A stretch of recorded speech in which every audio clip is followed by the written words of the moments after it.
I've been meaning to talk about this topic for a long time, so thank you for this comment for reminding me about it. One thing that people don't realize when, they just tell people, just lose weight. Not everyone can because it costs money to lose weight. Now, I know a lot of the fat phobes are gonna be like, well, just, buy stuff on sale. Fruit's not that expensive, or vegetables are not that expensive, or you can work out at home. But what a lot of people don't realize is that in order to work out at home or even go to the gym, you need to have enough money to have enough time to do that. Hello, and welcome back to my channel. I and many other people have been very puzzled at the constant claim that losing weight or maintaining a healthy weight is more expensive than maintaining a weight that is 70, 100, 200 plus pounds over a healthy weight. And unfortunately, there is not a lot of data out there on the finances of obesity when it comes to food, healthcare costs, and any other costs associated with it. But I do have an audience full of people who have recovered from binge eating disorder and have lost significant amounts of weight. So today, we are going to go through some of their stories. Let's begin.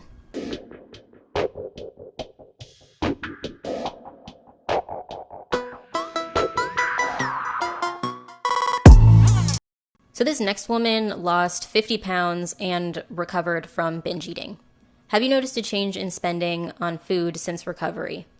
I have absolutely noticed a change in spending on food. I only go out to eat once, maybe twice a month now, as opposed to almost daily back then. I also spend a fraction on groceries because I follow a meal plan, so I shop for specific ingredients, for specific recipes, and use everything instead of just buying whatever looks good and having a lot of it go bad. Did you have any go-to foods that you spent an excessive amount of money on? When I first had access to my own money upon getting my first job, I would spend it immediately on fast food. I was a creature of habit. On days I worked after school, I would get a foot-long tuna sandwich from Subway, $6.82 before tax, 3 days a week, before I headed to work. When I didn't work, I would either go to Krispy Kreme and get a cooler combo for $4.99 about 1 to 2 times a week, or I would go to Little Caesars and get a pepperoni pizza for $5.55 with a side of crazy bread for $2.29. You also can't forget the 7-Eleven runs before class for energy drinks and class time snacks. I'd mix it up in regards to what I got, but I remember it usually being around $5.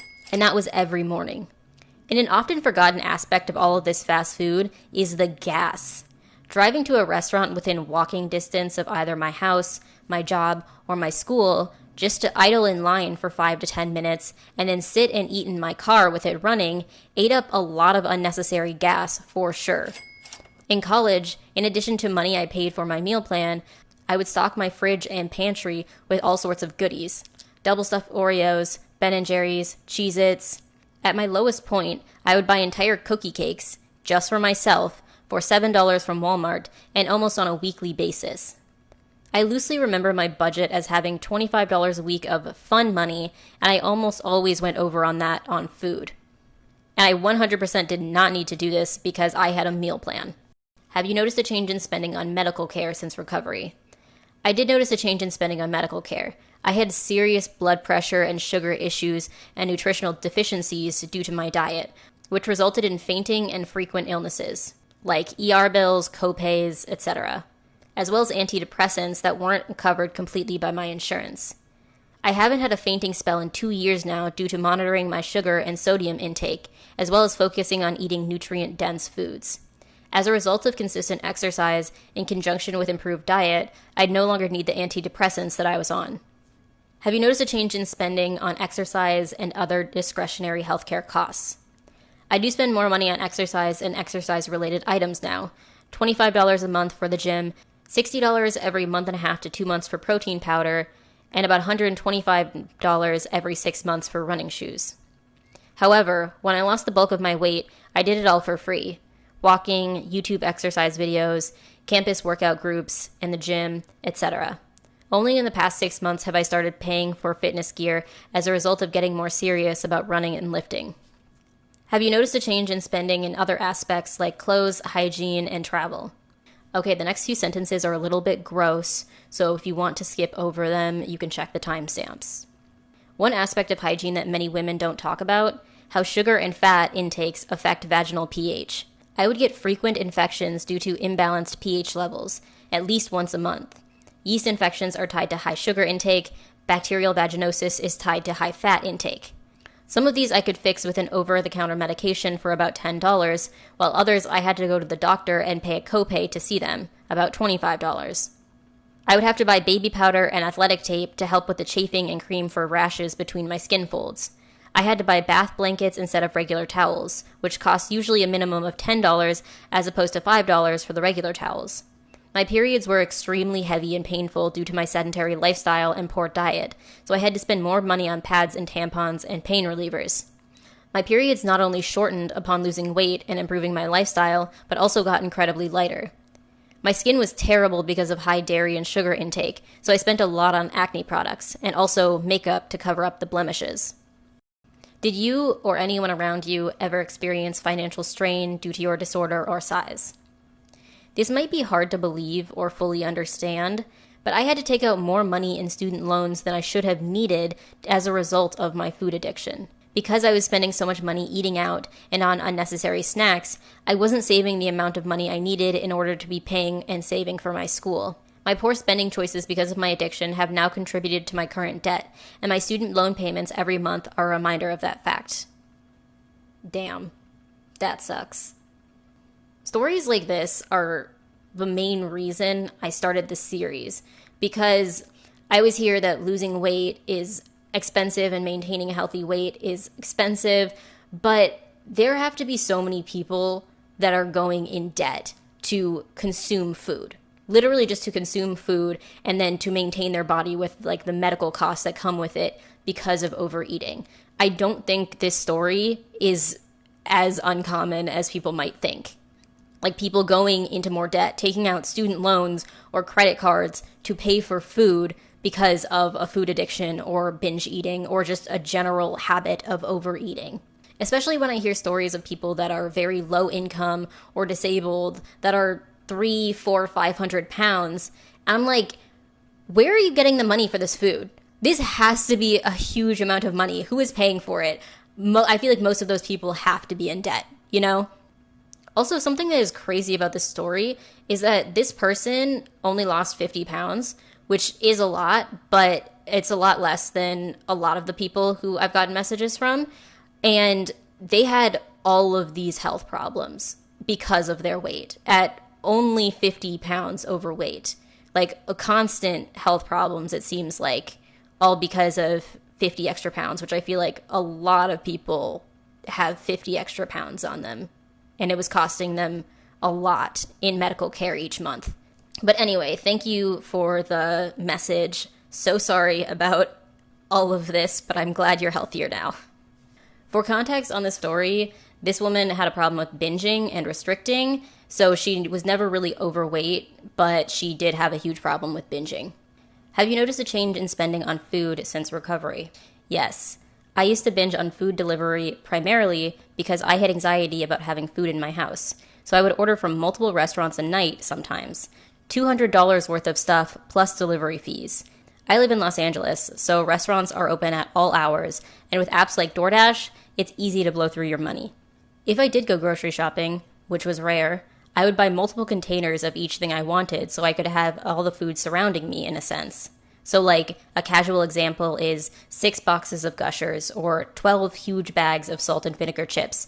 I could eat through that stuff in 2 or 3 days. Have you noticed a change in spending in other aspects like clothes, hygiene, and travel? I no longer spend money on ridiculous diet plans and non-invasive procedures, i.e. cool sculpting, to undo the damage from binging. So I save a lot of money just paying for my kickboxing gym now. Did you or anyone around you ever experience financial strain because of your disorder? My parents incurred financial stress because they were partially supporting me in my early college days when the binging was absolutely terrible. Again, I wasted so much money on food delivery. Overall, I would say I spend less money now than I did when I was sick. Financial burden isn't the only burden lifted, though. I have such freedom in my life and all around my body now. I eat normal portions, I don't binge or diet, I don't know if this is appropriate to include, but a phenomenal resource for me was Overeaters Anonymous. It's like AA, but for food addiction and body image issues. I would recommend it to anyone looking for help. So this next woman lost about 80 pounds around 2015, 2016, but then gained a lot of it back during a pregnancy a few years ago, and since January has lost 40 pounds back. Have you noticed a change in spending on food since losing weight? We often eat out less, and groceries are so much cheaper than restaurants and DoorDash. I used to spend $100 a week in groceries, plus another $100 a week on dining out. Now we spend about $125 to $150 a week on groceries, and maybe $20 a week dining out, usually a weekly ice cream cone and sundae for each of us. Have you noticed a change in spending on medical care since losing weight? I used to have to go to the chiropractor weekly, which was about $55 per session, but now I just go every 4 to 6 weeks for maintenance. Have you noticed a change in discretionary health costs like exercise? Over the last few years, we've slowly added to our home gym. We've maybe put $4,000 into it over the past 5 years, but I think we're done as we have everything we need to get in solid strength training and cardio. The bulk of that cost was the elliptical, rower, adjustable dumbbells, etc. Have you noticed a change in spending on other aspects like clothing, travel, and hygiene? Clothing costs increased when I got bigger, but I didn't get rid of my smaller clothes, so as I'm dropping weight, I haven't needed to buy much. I was never to the size of having to buy 2 airline seats, but I was on my way there, and I almost needed a seatbelt extender over the holidays. That was a wake-up call. Did you or anyone around you ever experience financial strain because of your disorder, size, or weight? The excessive food costs definitely made my monthly budget tighter than it should have been. My wife probably doesn't know specifically that food costs cut it tight some months as I handled the bills, but I would have to tell her often, don't spend any money until we get paid on Friday. And food costs were a huge chunk of the reason why. Lying or being dishonest about money to your partner is one of the worst things you can do, especially if you're doing it consistently. So I'm really glad that you're not doing that anymore. Oh, and one more thing I just thought of. My wife is 7 years older than me, but I do pay $30 more per month than her on our life insurance policy due to my weight when we signed up and had our exam. So they must have signed up for this life insurance plan when she was at one of her highest weights, and even though her wife is 7 years older, which should mean that her life insurance policy would be more expensive, this woman's is more expensive because she was so overweight. Overall, congrats. With rough estimates of everything she gave here, she's saving at least $100 a month because of her weight loss. The chiropractor sessions alone were over $200 a month. In this next story, this woman has lost 130 pounds since September 2021. So in a year, she has lost 130 pounds and has been recovering from BED. Have you noticed a change in spending on food since losing weight? So I went from ordering out 3 times a week to about once a month. That's in addition to me walking to Wawa, a convenience store, and getting snacks almost daily. My usual order would be 2 king-size candy bars, 2 regular sodas, and 2 junior tasty cakes. Sometimes I'd also get a 10-inch hoagie sub for lunch, too. I'd justify it by taking a mile-long walk. Did you have any go-to foods that you spent an excessive amount of money on? Every time I went to a store, I'd buy myself a treat and stuff it down my throat before I got home. Sometimes this would happen several times in one day. It would literally be every store. Pastries were my binge of choice. I probably spent thousands of dollars per year. Have you noticed a change in medical costs since losing weight? I don't have any reason to go to the doctor anymore, so those visits have obviously decreased to once a year for annual checkups. Have you noticed a change in spending in other aspects like hygiene, travel, and clothes? I don't need to reapply deodorant throughout the day or even shower daily if I don't want to. Being obese makes you smell. Your sweat smells too. It's hard to admit, but it's true. I had to buy a new wardrobe, so that was more expensive, but the clothes are cheaper now, and my jeans won't get a hole from chub rub anymore. I do buy healthier foods now, and some of them are more expensive than what I previously bought, but it's nowhere near the cost of takeout. In June 2021, I was diagnosed with colorectal cancer. This is a cancer where your chances of it are increased with obesity. Most people don't see symptoms, and so they don't know if they have it until stage 4. I had symptoms, and they caught it in stage 1. Every doctor I speak to tells me how lucky I am. I was also pre-diabetic, so I joined a program through my insurance called Verta Health for diabetics. I started in September 2021. In January 2022, I started working out, and I'm currently down half of my initial body weight. I do have loose skin, but I see that as proof of my accomplishments. I've also lost friends because they said me losing weight and saying it was healthy was bringing negativity into their lives. Congrats on the weight loss and having your cancer caught so early. And sorry about the lost friends, but if you becoming healthier is negativity that they can't handle, you're better off without them. Anyway, thanks for watching the video. Thanks for everyone for sharing their stories, and I will see you in my next video.